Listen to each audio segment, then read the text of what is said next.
Alors on est à Pétanque-Cavoli 2019 et on est en compagnie de Christian Boy et de Monsieur Patrick, comment vous avez dit, Borios. Alors on est là pour parler de Pétanque-Cavoli et des origines.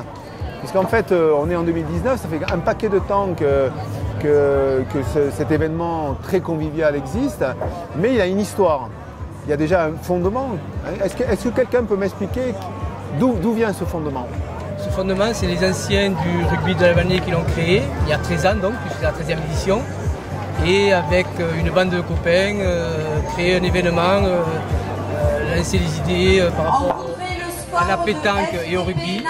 Et je crois que c'est Patrick Autier, dit Bibi, qui a eu cette idée et qui d'année en année a pris de l'ampleur et une belle fête sur la Vallée, sur la ville de la Vallée où chaque année Pétanque-Cavoli attire beaucoup de monde. Alors vous êtes deux anciens joueurs du Stade de la Vallée aussi? Voilà, on a joué pendant plusieurs années ensemble, à une époque où le rugby évoluait à nouveau un peu dessus, mais on s'aperçoit que la convivialité elle était à l'époque, mais elle y est actuellement aussi. Christian, vous, votre point de vue sur cette idée d'aider les jeunes, parce qu'en fait c'est quand même l'objet en fait, de Pétanque-Cavoli, c'est en plus de s'amuser, c'est in fine après aider les jeunes du rugby. Alors Pétanque-Cavoli, bon, Patrick l'a bien résumé, hein. C'était en 2007 et donc l'idée de base c'était de créer un événement festif, convivial et intergénérationnel. Ça veut dire que lorsque nous avons retenu l'activité pétanque, alors que traditionnellement lorsque nous faisions des retrouvailles autour du rugby, on faisait des matchs anciens, on jouait à toucher, bon le flag n'existait pas encore, mais on s'est dit que pour élargir encore notre participation, il fallait être sur une activité que l'ensemble des gens partageaient et à laquelle ils puissent s'adonner, à savoir une personne de 70 ans pouvait sans problème jouer avec des jeunes de l'école de rugby par exemple de la Vallée, comme ça a été parfois le cas, les cadets, etc. Les anciennes gloires du rugby aussi pouvaient, puisque nous avons eu quand même Aldo Caglio, hein, qui nous a quittés récemment, mais qui à 85 ans jouait encore dans une équipe d'anciens, notamment les anciennes de 58, qui ont gagné tout simplement en Afrique du Sud, avec des moments énormes. Et bien sûr, tout ça... tout ce mélange intergénérationnel, tout ce mélange entre le joueur de base que je suis et les grandes légendes du rugby français que nous avons invités, hein. Bon, pêle-mêle, Walter Spanghero, André Herrero, Didier Codorniou, Patrick Estève, bien sûr, Jordana, qui sont les régionaux de l'étape, Jean-Louis Jordana, et bien d'autres, hein, je crois qu'il y en a une bonne cinquantaine. L'idée aussi, c'était de partager l'activité pétanque pour se retrouver, mais aussi avec des maîtres de ce jeu. Et, toutes les personnes que j'ai citées sont connues non seulement sur le territoire national, mais aussi du monde entier. Je rappelle que Fabien Pelouse fut notre premier parrain en 2007. Et donc cette idée d'échange intergénérationnel, pour nous, elle est importante. Parce qu'il n'y a pas plus idée de transmission que dans notre sport. Notre sport est un sport de transmission. En général, il y a beaucoup de fils d'eux. Il y a beaucoup de fils de joueurs qui ont déjà joué, que ce soit à mon niveau à moi ou que ce soit au niveau international. À ce moment, il y a le fils d'Entamac et Émile qui a été l'un de nos invités, qui était très sympa, qui a fait une apparition très très remarquée sur Pétanque-Cavoli il y a quelques années, et dans le groupe bien sûr d'équipe de France qui va jouer la Coupe du Monde, etc. Cette idée de transmission qui est centrale dans notre sport, nous avons voulu aussi qu'elle existe dans Pétanque-Cavoli. Et puis dans Pétanque-Cavoli, c'est la bonne humeur et l'idée de venir se régaler. À savoir, la Vallée a été connue aussi pour son rugby âpre, difficile, un rugby de combat, et il nous a paru important aussi de réhabiliter un peu cette image, de la changer totalement, plutôt que de venir craindre à jouer à la Vallée. Les gens, depuis des années, se régalent à venir jouer à la pétanque à la Vallée. Je pense notamment il y a 3 ans, la venue de André Herero, qui à l'époque était le leader de Nice. Bon, pour les plus anciens, Tout le monde sait qu'en 1972, ça ne s'est pas trop bien passé entre les Niçois et les Lavelanésiens. Et André Herrero avait beaucoup de pudeur et avait beaucoup de simplicité, est venu à Lavelanet, pas pour se réconcilier, mais pour dire que vraiment tout était oublié et que ce qui restait, c'était l'esprit du jeu. Et nous avons été très, très touchés par cette venue. Et cette année-là, nous avons fait un Pétanque Ovalie magnifique. Parce qu'on a oublié de dire que dans Pétanque Ovalie aussi, il y a du sentiment. On file le sentiment. Alors on me dirait, pour des joueurs de rugby, ça ne va pas trop ensemble. Et si, justement, ça va beaucoup ensemble. Vous savez, moi j'ai joué devant.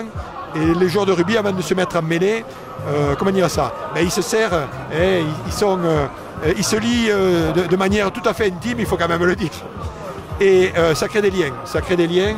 Lorsque un seconde ligne pousse plusieurs années derrière son pilier, je vous assure qu'ils sont plus que frères. Lorsque un demi de mêlée joue avec son demi d'ouverture, depuis des années, ils se connaissent les yeux fermés et au simple coup d'œil, à la simple mèche qui est sur le côté, chacun sait ce qu'il va faire. Donc je vous assure que rugby et sentiment, ça va bien ensemble.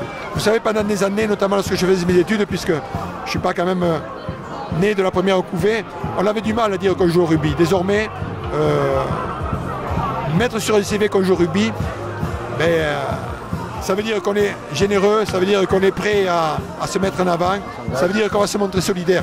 Alors bien sûr, hier comme avant, il y a toujours eu des imbéciles dans ce jeu, il y en aura toujours, mais il y a eu aussi des gens bien, et des gens qui ont fait beaucoup avancer, non seulement ce sport, mais j'ai envie de dire aussi l'humanité. Alors Christian a beaucoup parlé, hein. Patrick s'est dit sympa, cool, je ne vais pas beaucoup bosser cet après-midi. Est-ce que vous rejoignez un peu ce sentiment de l'intergénérationnel, hein, de Pétanque Ovalie? On sait que le rugby est un jeu d'engagement et effectivement de sentiment, il vient de le dire. Est-ce que vous avez cette même vision des choses? Oui, Christian a pratiquement tout dit, c'est vrai, mais quel plaisir en tant qu'ancien joueur de retrouver des joueurs avec qui on a joué il y a 30 ans, voire 40 ans maintenant. Et quel plaisir de les rencontrer, toutes les générations confondues. Dès hier soir, la soirée du vendredi soir a attiré beaucoup de monde, avec des anciens joueurs comme André Lannes, Louis Monnier, Roger Marquis et bien d'autres.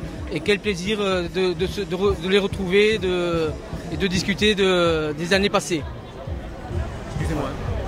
Bien, excusez-moi. Alors, on a beaucoup de bruit autour de nous et c'est compliqué d'entendre. Voilà. Donc, vous disiez tout à l'heure, je crois que c'est vous qui avez dit, la chance de Pétanque Ovalie, c'est qu'à chaque fois, on commande le soleil et le soleil vient. C'est vrai que c'est assez impressionnant. C'était du miracle. C'est le 13e Pétanque Ovalie auquel j'assiste, 10e en tant qu'organisateur, co-organisateur, hein, parce que il faut savoir quand même qui dit Pétanque Ovalie, dit mise en synergie d'une centaine de personnes, de services de la mairie, de sponsors, enfin, je ne sais pas si je vais citer tout le monde, je vais sans doute oublier. Et donc, cette mise en synergie est très importante parce que vous savez, pour réussir une manifestation comme Pétanque Ovalie, il faut travailler sur le détail. Il faut travailler sur le timing, il faut travailler sur l'accueil, on l'a déjà dit. Il faut travailler aussi sur la qualité de la restauration, c'est important hein, pour des joueurs de rugby. Il faut tout mettre en place pour que la fête soit belle et les gens ils le sentent. Les gens ils sentent s'ils sont accueillis, ils sentent si ça va être une bonne journée. Et puis la météo, ça tient du miracle. Ça tient du miracle. Il s'agit simplement de dire le 23 juin c'est Pétanque Ovalie, vous êtes sûr qu'il va faire bon. C'est comme ça.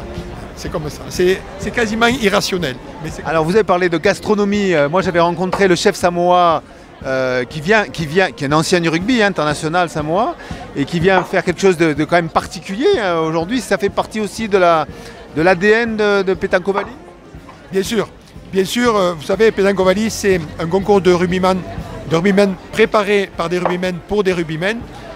Il ne s'agit pas de filer tout le temps, d'aller encore plus loin dans la démarche. Hein, mais ce qu'on est sûr, c'est qu'on prend des gens du sérail. On prend des gens du sérail parce qu'on va se retrouver au moins sur l'essentiel. À savoir que le gars, il va se montrer généreux, il va être présent et solidaire. Et ce sont quand même des valeurs qui sont un peu tournées en désuétude hein, dans notre monde un peu compliqué. Hein. où l'égoïsme est quand même le propre de l'homme, il faut le dire, et pour se montrer solidaire, il faut faire un tout petit effort supplémentaire. Pas bien plus grand, mais encore faut-il le faire. Et dans le rugby, nous, on a compris essentiellement ça. Seul on n'existe pas, on dépend beaucoup de l'autre, on dépend et de la souffrance de l'autre, et de sa capacité aussi à jouer, de son talent, de sa force, de sa détermination. Et tout ça, on l'a compris dès l'école de rugby. C'est pour ça que le rugby, malgré tous les aléas, malgré toutes les difficultés qu'il traverse, notamment en termes désormais d'image liées aux blessures, etc., toutes ces valeurs-là vont subsister. Parce que tout le monde est attaché à ces valeurs. Le monde entier y est attaché. Christian Boy, Patrick Borrios, merci beaucoup. Bon Pétanque Ovalie 2019 et on mettra tout ça en ligne dès demain. Merci beaucoup.